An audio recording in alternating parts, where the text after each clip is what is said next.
Right breaking news చూస్తున్నాం. ఇక ఏపీలో అలాగే తెలంగాణలో ఎమ్మెల్సీ కౌంటింగ్ ప్రక్రియ అయితే జరుగుతూ ఉంది. ఈ విషయానికి సంబంధించి కౌంటింగ్ కేంద్రాల నుంచి మా ప్రతినిధి వాసుబాబు లైవ్ లో అందిస్తారు. వాసు,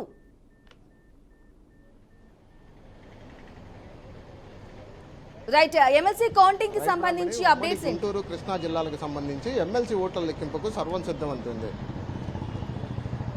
రైట్ బ్రాహ్మణి, ఉమ్మడి గుంటూరు కృష్ణా జిల్లాలకు సంబంధించి ఎమ్మెల్సీ ఓట్ల లెక్కింపుకు సర్వం సిద్ధమైంది.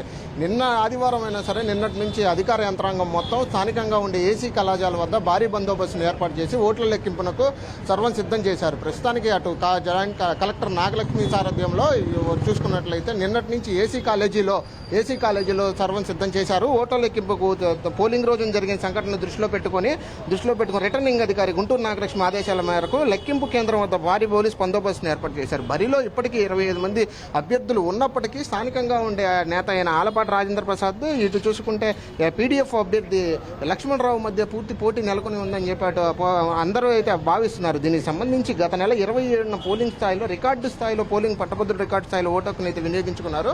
అత్యధికంగా 69.57% పోలింగ్ నమోదు చేసినప్పటికీ మొదటి విడతలోనే ఎవరైతే విజయం సాధించాలంటే పోలైన ఓట్లు సగానికి పైగా ఓట్లు ఒక అభ్యర్థికి రావాలని అధికారులు అయితే చెప్తున్నారు. మొదటి ప్రాధాన్యతలు ఆశించిన మేరలో ఓట్లు రాకపోతే తిరిగి రెండో ప్రాధాన్యం ఓట్లు లెక్కించి విజేతను అయితే ప్రకటిస్తారు. దీనికి సంబంధించి ఈ నేపథ్యంలోనే రెండో ప్రాధాన్యం ఓటుకు వెళ్తే ఫలితం వెల్లడించడానికి మంగళవారం వరకు సాయంత్రం వరకు వేచి చూడాలని కౌంటింగ్ అధికారులు అయితే అంచనా వేస్తున్నారు.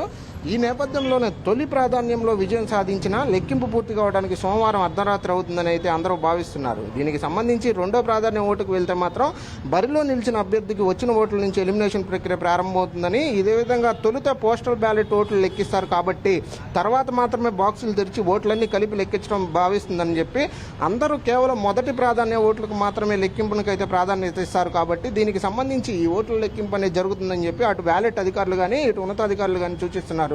ఏది ఏమైనప్పటికీ వీటన్నిటికీ సంబంధించి కౌంటింగ్ టేబుల్లో 28 నుంచి కౌంటింగ్ టేబుల్ పెట్టినప్పటికీ లోపల ఉన్నతాధికారుల దృష్ట్యా లెక్కింపు చేయడానికి కానీ దానికి సంబంధించి ఈ ఓట్లన్నీ లెక్కింపు చేయడానికి మొత్తం ఆ విధంగా ఏర్పాటు చేసిన 28 టేబుల్ కానీ 750 మంది సిబ్బందితో ఈ ఓట్ల లెక్కింపునైతే మొత్తానికి చేయాలని అధికారులకు అయితే సూచించినట్టు తెలుస్తుంది. Brahmani. Right Vasu, thank you for the updates.